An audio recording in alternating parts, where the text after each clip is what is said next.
Hello guys, welcome back. അപ്പോൾ ഞാനൊരു പുതിയ റെസിപ്പിയുമായിട്ടാണ് ഈ ആഴ്ചയും വന്നിരിക്കുന്നത്. അപ്പോൾ ഈ വീക്കെൻഡാണെന്ന് തോന്നുന്നു, മധുരം കഴിക്കാൻ തോന്നിയിട്ട് വയ്യായിരുന്നു. അപ്പോൾ ഞാനും അമ്മയും കൂടി സേമിയ കേസരി ഉണ്ടാക്കി. അപ്പോൾ ഇതൊരു സൂപ്പർ സിമ്പിൾ റെസിപ്പിയാണെന്ന് പറഞ്ഞാൽ അത് ശരിയാവില്ല. എന്ന് വെച്ചാൽ കുറച്ച് കോംപ്ലിക്കേഷൻ ഉണ്ട്, എന്നാലും ഞാൻ സ്റ്റെപ്സ് നന്നായിട്ട് എക്സ്പ്ലെയിൻ ചെയ്തിട്ടുണ്ട്. അപ്പോൾ നിങ്ങളിത് എന്തായാലും ട്രൈ ചെയ്ത് നോക്കുക. ഇൻഗ്രീഡിയൻസ് ലിസ്റ്റ് ഡിസ്ക്രിപ്ഷൻ ബോക്സിലുണ്ട്. ഇതേപോലത്തെ നിറയെ ഇന്ത്യൻ റെസിപ്പീസിനായിട്ട് എൻ്റെ ചാനൽ സബ്സ്ക്രൈബ് ചെയ്യാനും ബെൽ ബട്ടൺ ക്ലിക്ക് ചെയ്യാനും മറക്കരുത്. അപ്പോൾ നമുക്ക് വീഡിയോയിലേക്ക് കിടക്കാം. ആദ്യം ഒരു മീഡിയം ഹൈ ഹീറ്റിൽ ഒരു പാനിൽ കുറച്ച് നെയ്യ് ചൂടാക്കി എടുത്തിട്ടുണ്ട്. അതിലേക്ക് നമുക്ക് അണ്ടിപ്പരിപ്പും മുന്തിരിങ്ങയും കൂടി ഇട്ടിട്ട് നന്നായി ചോക്കെ വറുത്ത് കോരി വെക്കണം. അപ്പോൾ ആദ്യം അണ്ടിപ്പരിപ്പ് ചേർത്തിട്ട് അതൊന്ന് ചുവന്ന് വരുമ്പോൾ നമുക്ക് അതിലേക്ക് മുന്തിരിങ്ങ ചേർത്തിട്ട് അതും കൂടി ഒന്ന് ഗോൾഡൻ ബ്രൗൺ ആവണ വരെ വറുത്തിട്ട് ഒരു പാത്രത്തിലേക്ക് മാറ്റി വയ്ക്കാം.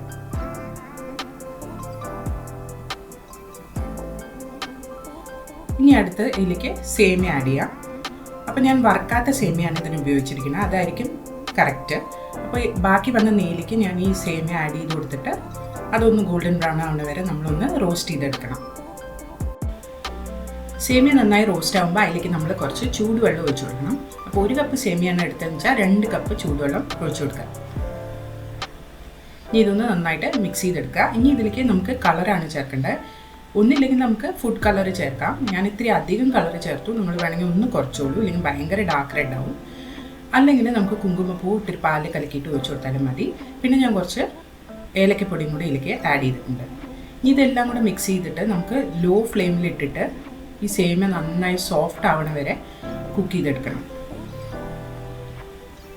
അപ്പോൾ ഞാൻ ഫ്ലെയിം കുറച്ചിട്ടിട്ടുണ്ട്. ഇനി ഇത് നന്നായി തിളച്ച് സേമിയ ഒന്ന് കുക്കായി വരട്ടെ. ഏകദേശം ഒരു 5-10 മിനിറ്റ് എടുക്കും. ഇത് കണ്ടില്ലേ, ഇങ്ങനെ കുഴഞ്ഞു പോണ പരുവാവണ വരെ വെയിറ്റ് ചെയ്യുക. പിന്നെ ബാക്കിയുള്ള നെയ്യ് ഇതിലേക്ക് നമ്മൾ ഒഴിച്ചു കൊടുക്കുക. അതിൻ്റെ ഒപ്പം തന്നെ പഞ്ചസാര ലേശം ചേർത്തിട്ട് ഒന്ന് മിക്സ് ചെയ്തെടുക്കാം.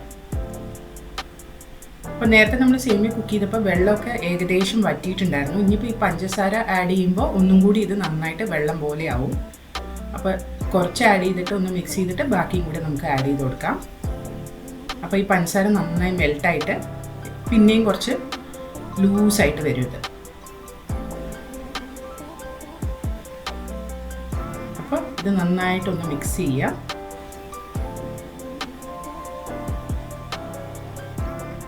ഇനി പഞ്ചസാര നന്നായിട്ട് വറ്റുന്നവരെ നമുക്ക് കുക്ക് ചെയ്തെടുക്കണം.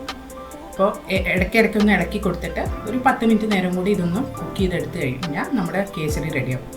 അപ്പോൾ കണ്ട കളറൊക്കെ ഒന്ന് നന്നായിട്ട് ഡാർക്കായിട്ട് വന്നിട്ടുണ്ട്.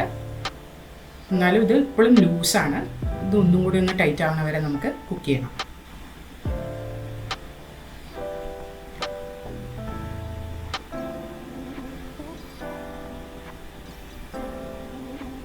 അപ്പോൾ നമ്മളിതിങ്ങനെ ഇളക്കി ഇതാ ഈ പരുവായിട്ടുണ്ട്. ഒരു അലുവയുടെയൊക്കെ ഒരു പരുവായിട്ടുണ്ട്. അപ്പോൾ നമുക്ക് ഈ സ്റ്റേജിൽ ഗ്യാസ് ഓഫ് ചെയ്യാം.